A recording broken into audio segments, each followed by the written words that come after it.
আসসালামু আলাইকুম প্রিয় কৃষক ভাইরা, আমি কৃষিবিদ Mohammad Nizamuddin, Autocrop Care Limited. আপনারা জমিতে ধান লাগানোর 15 থেকে 25 দিনের মধ্যে যে বড় ধরনের সমস্যার সম্মুখীন হন তা হলো মাজরা পোকার আক্রমণ। মাজরা পোকা সাধারণত জমিতে দুই সময় আক্রমণ করে, একটা লাগানোর 15 থেকে 25 দিনের মধ্যে, সেকেন্ড টাইম হয় যখন থোড় অবস্থায়। তখন আমরা শুরুতেই এই মাজরা পোকাকে দমন করতে হলে আমাদেরকে রিজেন 3GR অথবা এনফিউজ 4G আমাদেরকে ব্যবহার করতে হবে। এই ক্ষেত্রে প্রতি একর প্রতি মাত্রা হলো 4 কেজি হারে আমরা ব্যবহার করব। আশা করি জমি শুরুতেই যে মাজরার আক্রমণ এটা থেকে আমরা রক্ষা পেতে পারবো।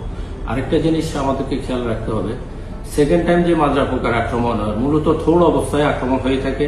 আমরা অনেক সময় দেখি সাদা শীষ যখন বের হয়ে যায় তখন আমরা দেখি যে না মাজরা পোকা তো আক্রমণ করছে। আসলে আমাদেরকে স্প্রে করতে হবে মূলত থোড় অবস্থায়, কারণ এই সময় গাছটা সাকুলেন্ট বা রসালো থাকে, এই সময় মাজরা পোকার আক্রমণ করে।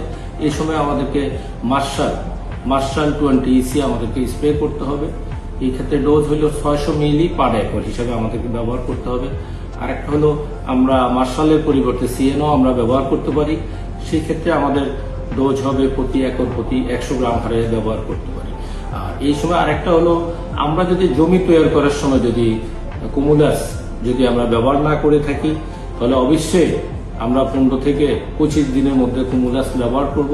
তাতে গাছের আমাদের যে ফসল, ধান ফসলের কুশির সংখ্যা অনেক বেড়ে যাবে এবং ধানের কার্যকরী কুশির সংখ্যা, যেটা আমাদের খুবই প্রয়োজন, কুশি হইলে হবে না, সেটা কার্যকরী কুশি হতে হবে, যে কুশির মধ্যে ধানের শীষ বের হয়।